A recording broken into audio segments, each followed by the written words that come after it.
किसान साथियों राम राम। आशा और उम्मीद करता हूं कि आप सब ठीक ठाक होगी।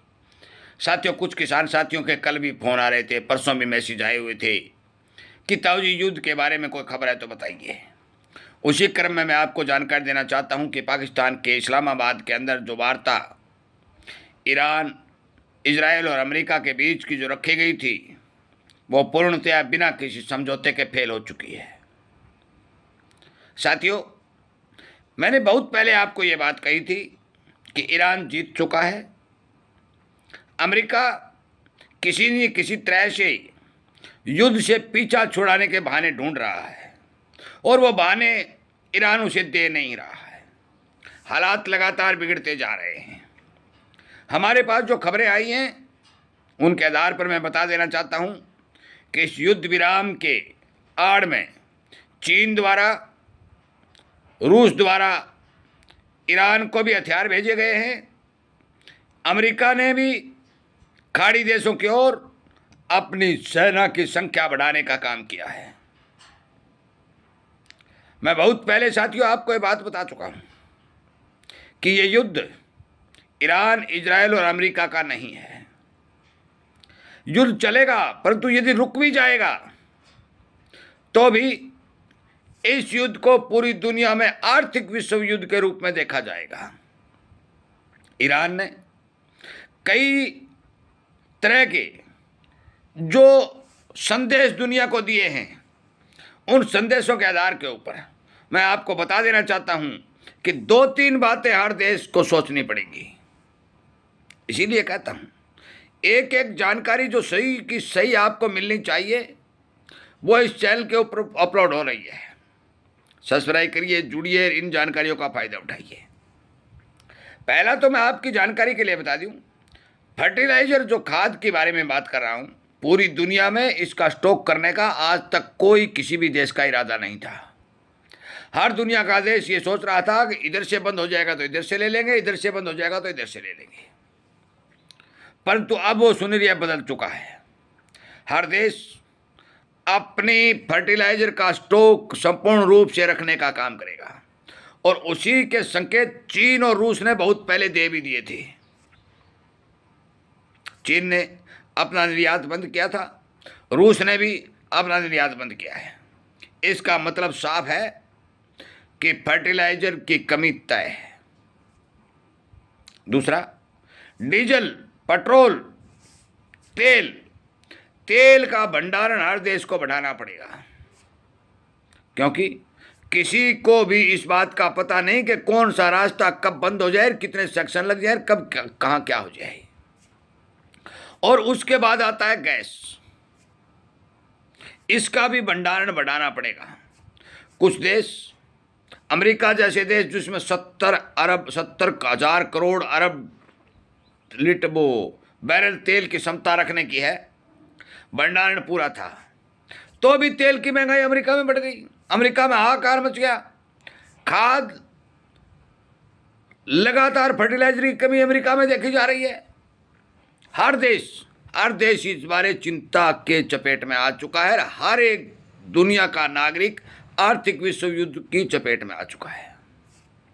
कुछ सोयाबीन के द्वारा इथेनॉल यानी बायोडीजल बनाने के ऊपर प्रक्रिया पर जोर देने का काम शुरू किया है। कुछ देशों ने शुरू किया, अमेरिका ने भी अपनी क्रॉसिंग बढ़ा दी है।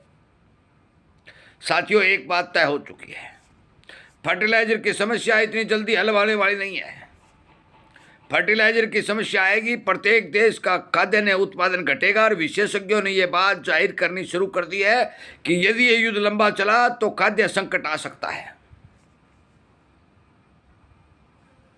अब हिसाब लगाइए कि आगे क्या होने जा रहा है। मैं कोई भगवान तो नहीं हूं, परंतु जो विशेषज्ञों द्वारा जानकारी आ रही है वो पहुंचा रहा हूं कि आज इस अन्न को खरीदने में सरकारें आनाकानी कर रही हैं। सरकारें अनेक तरह के अड़ंगे लगा रही हैं। सरकार किसान को लाइनों में लगा करके उन्हें प्रताड़ित करने का काम कर रही है। एक दिन उसी अन्न के लिए किसान के आगे सरकार को झोली फैलानी पड़ेगी, ये बात याद रखना। आज गेहूं और चावल, 2 चीजों को छोड़ करके, ध्यान कर लीजिए, गेहूं और चावल 2 चीजों को छोड़ करके दुनिया में किसी भी चीज का पूर्ति सरप्लस स्टॉक नहीं है, चाहे वो सरसों हो, सोयाबीन हो, चना हो, ज्वार हो, बाजरी हो, मूंग हो, मोठ हो, तुअर हो, किसी भी प्रकार का एक साल तक जनता को ठीक ठाक उपलब्ध करवाने का स्टॉक नहीं है। यह सच्चाई है।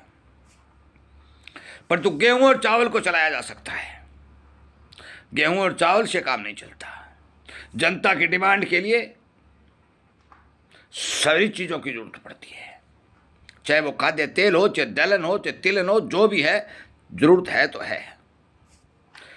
एक जो रिपोर्ट पूरी दुनिया के अंदर जो घूम रही है, चाहे अमेरिका की एजेंसी हो, चाहे रूस की एजेंसी हो, चाहे ऑस्ट्रेलिया की एजेंसी हो, चाहे भारत की एजेंसी हो, उन्होंने ये जो डिक्लेयर किया है कि सुपर एल-नीनो बनने जा रहा है।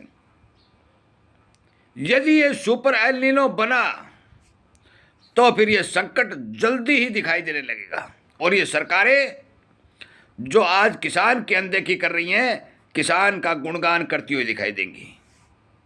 एक समय में जब ये हालत बहुत 3-4 बार ये खाड़ी युद्ध हो चुके हैं, हर बार ये असर आया है, एक बार नहीं, परंतु असर कम आया। क्यों आया? उस टाइम यूक्रेन और रूस का युद्ध नहीं था।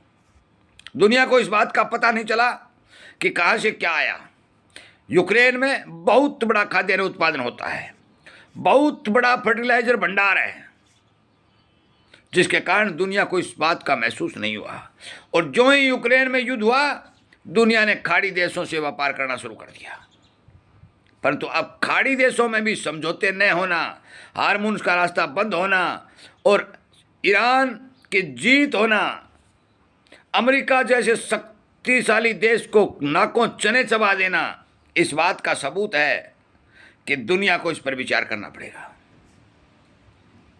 मैं आपकी जानकारी के लिए बता दूं, मैं ये किसी को नहीं कहता कि अनाज बेचें रखें, मैं ये किसी को नहीं कहता कि फर्टिलाइजर का स्टॉक करें। मैं केवल जानकारी वो दे रहा हूं जो आपके सावधानी के लिए काम आए। विचार आप कर लें, सोच आप लें। 5-4 वीडियो पहले भी बना चुका हूं, अब भी कह रहा हूं, समय आएगा मेरे वीडियो आपको याद आएंगे कि एक ताऊ ने किसानों के लिए जो लगातार किसान जागरूकता रूपी मिशन के तौर पर चैनल भी चला रहा है। मैं शाम को लाइव सेशन 7:15 बजे भी चला रहा हूं और किसानों के एक एक बात का अपडेट आप तक पहुंचा रहा हूं।